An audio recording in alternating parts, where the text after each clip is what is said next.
There is a saying in Scotland that if you don't like the weather, just wait an hour or so and it'll soon change. It's hard to believe I was rowing through ice the week before this visit to Loch Lubnaig and the Trossachs. Now the hard as iron ground was nothing more than mild mud. Low cloud and Scotch mist clung to the hills, but I was here for the forecast promised a little wind, and I was keen to try the green guppy in more than just a gentle breeze. However, as I set the boat up, I couldn't help but notice the sail sagging miserably in the still air.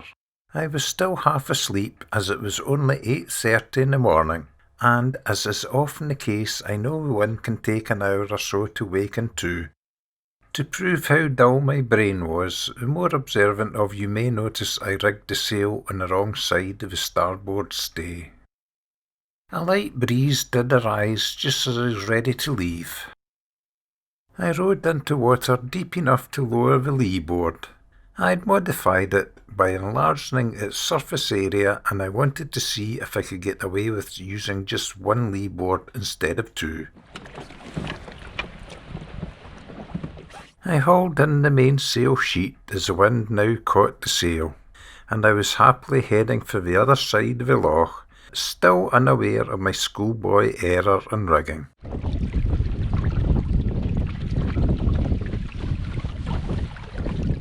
It felt fantastic finally having some wind in my sail, and feeling the boat move across the water with some authority. The loch is only a couple 100 metres wide at this location, so I tacked to see if I could head into wind and make my way down the loch. That's when I discovered my schoolboy error, so I had to turn around and land in the marshy shore to sort out the rigging. I cursed at my own stupidity, especially as this was the first decent bit of wind the boat had been in, but soon got untangled and headed on my way again. I sailed back and forth a couple of times, so now the boat sails across wind with no issues, but I was struggling to see if it could sail into the wind on such a narrow stretch of water, as I know I lost a bit of ground when tacking.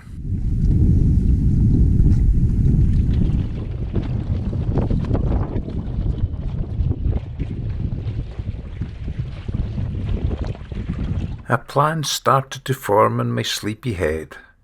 Furl the sail and start rowing upwind to the widest part of the loch, so I had plenty of space to see how the small sailing ship could perform in the wind. So that is what I did, and unknown to me at the time, it was the second mistake of my day.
And yes, I'm sure the more observant of you will realise my second mistake was I rowed until the wind dropped.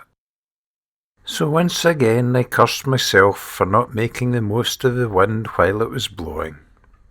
Then consoled myself by landing in the marshes for my morning fix of caffeine.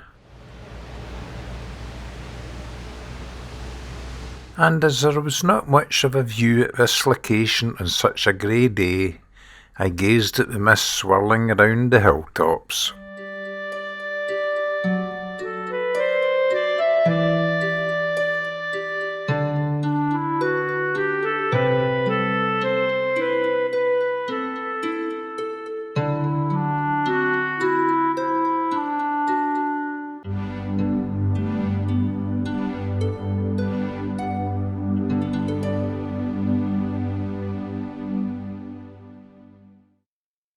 not one to have the wind taken out my sails without a fight, I started to row again, and unfurled the sails to let the boat drift to the far side, while slurping more coffee.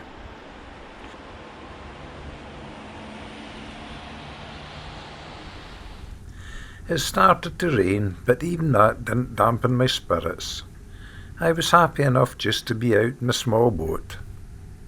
And although it was at a snail's pace, the boat was moving in the direction I chose to go. Until eventually I got bored and started to row.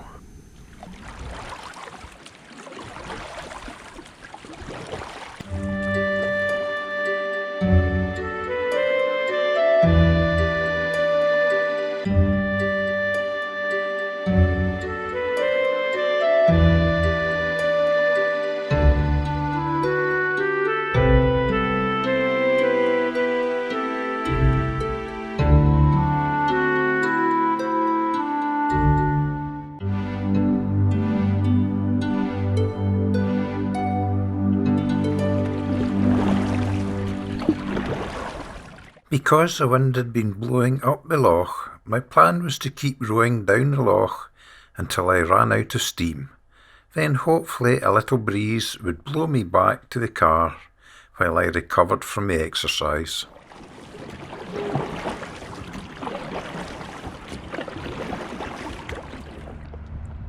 When the breeze returned, I set sail and started to relax for the long haul back up the loch.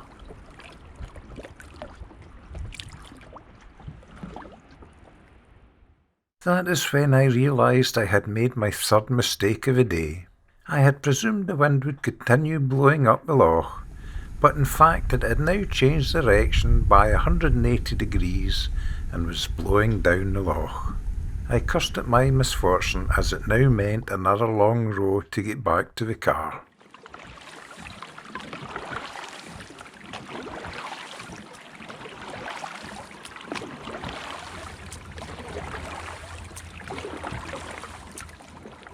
I did try to look on the bright side of things by thinking, well, at least it's not raining. I guess that is when this devil of a wind then took pity on my aching arms by swinging around again so it could blow me back. I gratefully set sail again. It wasn't all plain sailing, as the wind was still determined at times to torment me. I'm fast learning it does not follow forecasts, it follows its own rules, gusting and swirling in the confines of the surrounding hills. Watch the flag on top of the short mast to see how much it varies over a short period of time.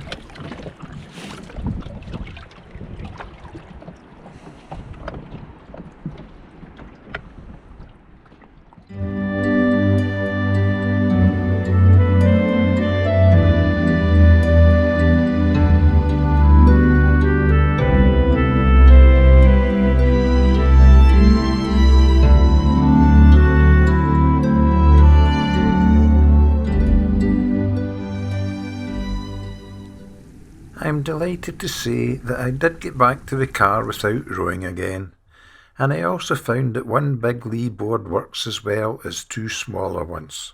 For information, this is the last video you will see of the homemade sails, as I have asked Santa to bring me a commercial set. Merry Christmas everyone, and thanks for watching.